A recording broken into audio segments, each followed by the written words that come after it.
네, 글로벌 전략가들 시작하겠습니다. 오늘 신한투자증권 황유현 PB팀장께서 나오셨습니다. 팀장님 어서 오십시오. 네, 안녕하십니까. 네. 자, 월요일 아침입니다. 저 네. 주말에 잘 쉬셨냐고 여쭤봤는데 그렇지는 못했던 것 같습니다. 그러면 머리가 좀 아팠다라고 하셨는데 네. 그 이유가 뭐 완전 보이죠.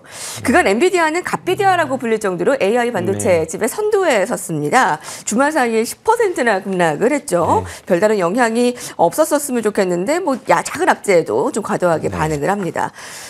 젠슨환 CEO 그간 모습을 참 많이 나타냈는데 가죽 잠바 이 남자 믿었는데 갓비디아의 배신 뭐 이런 말까지 벌써 나옵니다. 엔비디아 또 AI 열기 지금 정말 식은 건지 한번 점검 부탁드릴게요.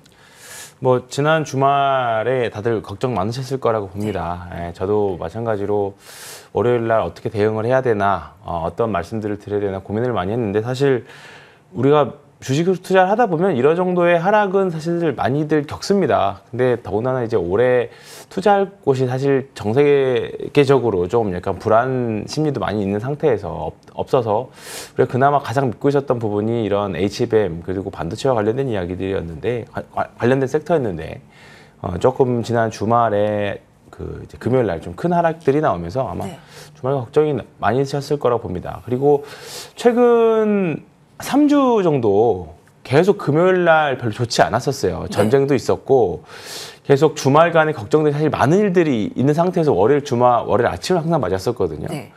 근데 최근 두 차례는 생각보다 다 괜찮았었습니다. 그래서 사실 오늘도 기대를 좀 하고 있는 부분들이기는 한데요. 일단은 엔비디아가 장 초반에 아마 미치는 영향은 사실 조금 있긴 할 겁니다. 뭐 앞서서 이항영 전문위원님께서도 미국 주식 말씀해 주시면서 이제 관련된 이야기들을 많이 하셨을 건데 더군다나 이제 한국 주식시장에서 반도체가 미치는 영향이 굉장히 크기 때문에 삼성전자와 하이닉스를 비롯해서 아마 장 초반에 큰 영향이 좀 있을 거라고 봅니다. 그래서 최근에 여러 가지 지표들을 봤을 때는 사실은 계속 기술적인 과매도 구간에는 사실 왔었습니다. 뭐 등락 비율이라던가 그다음에 뭐 심리도라던가 여러 가지 부분에서 우리가 그다음에 밸류에이션 우리가 PBR 코스피 PBR 지표라던가 이런 거 봤을 때는 이제 매수 구간에는 오지 않았나 그렇게 생각이 듭니다. 그리고 오늘 아침에 분명히 조금 투매는 좀 나올 수 있을 거라고 봐요. 다만 이번 주를 지나고 나면서부터는 조금씩 그 바닥을 잡아가는 과정이 나오지 않겠느냐 그렇게 생각을 드리는데 최근에 미국 시장, 우리나라 시장에서 외국인 투자자들이 선물을 굉장히 좀 많이 매도를 하고 있습니다. 특히 1월 달과 비슷한 규모 한 5조에서 6조 사이 정도를 매도를 했는데요. 우리가 2월 달 증시, 3월 달 증시 보셨던 것처럼 과매도가 나온 이후에는 사실 지수 꽤 괜찮았던 흐름들이 좀 있거든요. 근데 지금에도 비슷하게 조금 매도가 좀 많이 나오는 부분들이고요. 많이 비우면 또 많이 채워 넣어야 됩니다. 근데 이번에 매도가 나오면서 특이한 점은 뭐냐면 외국인들이 현물에서는 거의 매도를 하지 않았어요. 그래서 이런 부분들 이제 5월 달, 6월 달 증시도 사실 우리가 5월 증시를 항상 세리 메이 때문에 걱정을 했는데 이번 주를 클라이막스로 조금 지나지 않겠느냐. 다만 많이 빠졌다가 지수는 올라오는데 내 종목이 안 올라올까 봐 사실 그 부분이 사실 걱정이거든요. 특히 코스닥 같은 종목들.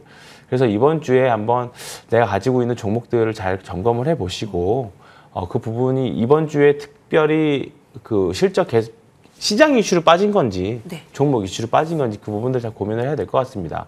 앞서 엔비디아가 좀 많이 하락은 했지만 AI와 관련된 산업이라던가 그런 수요들 그다음에 우리나라 업종들과 관련된 뭐 낸드와 디램까지들 본다라고 하면 아직 클라이막스, 피크아웃을 우려하기에는 사실 조금 이르다라고 생각은 합니다. 아직까지는. 그렇기 때문에 이런 큰 산업에 계속 일어나고 있는 구간이고 좋아지고 있는 개선되는 구간인 게 한 무릎에서 허리 정도 사이 정도 되는 것 같아요. 그렇기 때문에 아직까지는 조금 고통스러우시겠지만 이번 주까지는 좀 한번 지켜보시는 걸로 하셨으면 좋겠습니다.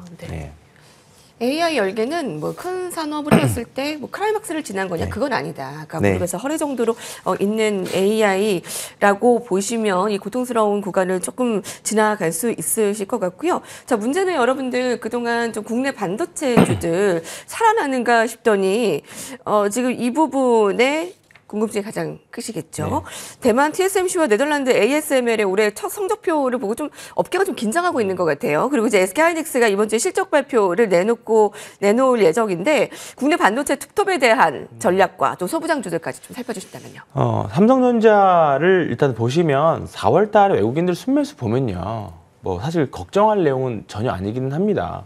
왜냐하면 환율이 이렇게 높은 상황에서도 뭐 전 세계적으로 이제 환율을 다시 우리나라 특히 균형 환율을 재평가해야 된다는 목소리도 좀 많이 나오고 있긴 합니다만, 외국인들이 우리나라 실적도 실적이지만 중요하게 생각하는 부분들이 환율이거든요. 근데 1,300원 후반대 환율에서 삼성전자를 이렇게 많이 산 적이 있었나 싶기는 합니다. 그래서 이런 부분들을 보면 최근에 우리나라 주식시장 매도는 있습니다만 한국 주식시장에 대한 상승에 대한 기대는, 특히 하반기로 가는 기대는 아직 많이 있다라고 일단 그 부분을 보고 있고요. 하이닉스도 마찬가지입니다. 오늘 하루 정도는 우리나라 코스닥 소부장들도 마찬가지로 장 초반에 우려는 스럽습니다. 다만 이제 지난주 금요일에도 생각보다 괜찮았었고, 오늘도 종목별로 뭐 계속 같은 이야기를 말씀드리지만 조금 이번 주 한 주 내내 쉽지 않은 한 주가 될 것 같습니다만, 그래도 우리가 HBM이랑 AI 산업 수요에 대한 기대는 계속적으로 해볼 만한 구간들이기 때문에 너무 섣부르게 투매에 동참하지는 않으셨으면 좋겠습니다. 하셨다라고 만약에 기술적으로 내가 추세 추종자이기도 하고 또는 단기 관점으로 접근하신다라고 하면 이미 지난주에 손절매를 하셨어야 됩니다. 근데 그게 아니라 지금 어쩔 수 없이 들고 가는 부분이라고 하면, 특히나 이번 주에 한 번 더 오늘이나 내일 정도 투매가 나온다라고 하면 정말 매도 버튼에 대한 그 손가락이 계속 올라가실 거라고 봐요. 근데 최소한 이 부분에서는 좀 버티셨다가 어느 정도 기술적인 반등이 나온 경우에 그 다음에 다시 한번 포트폴리오 조정을 생각해 보셨으면 좋겠습니다. 네. 아마 투매가 이제 나올 수 있는데 오늘 아침에도 그렇고요. 근데 좀 투매에 동참하진 않으셨으면 좋겠다라고 생각을 하십니다. 근데 기분이 안 좋은 게 참 주가가 살아나는가 싶을 때 꼬꾸라진다. 그렇죠. 네, 삼성전자가 뭐 이제 10만 전자를 찍고 뭐 내리는 게 아니라 참 찝찝하게 좀 그렇죠. 오르고 좀 하락을 한다라는 부분이 있는데, 여러분 지난주에 손절을 하지 못한 분들이라면 이번 주에는 좀 의미가 없을 것 같습니다. 투매에 조금은 좀 견디는 한 주가 되셨으면 좋겠는데요. 2차 전지도 여러분들 많이 궁금하시죠? 왜냐하면 테슬라가 또 악재의 악재를 맞이했습니다. 올해만 일단은 40% 하락을 했고요. 테슬라가 자발적 리콜, 거기다 근데 사이버트럭에 참 자신감을 내비쳤는데 굉장히 아쉽네요. 우리 국내 2차 전지주까지 좀 미칠 영향들을 살펴주시면요. 일단 뭐 테슬라도 사실 작년부터 시작해서 사실 좀 좋지 않은 모습을 보여줬죠. 아마 저도 계속 좋게 말씀드리고 있는 반도체도 언젠가는 이런 테슬라 같은 모습을 그리는 종목들이 분명히 나오기는 할 겁니다. 근데 지금은 아니라는 측면에서 앞서 말씀드린 좀 이어서 말씀드리겠고요.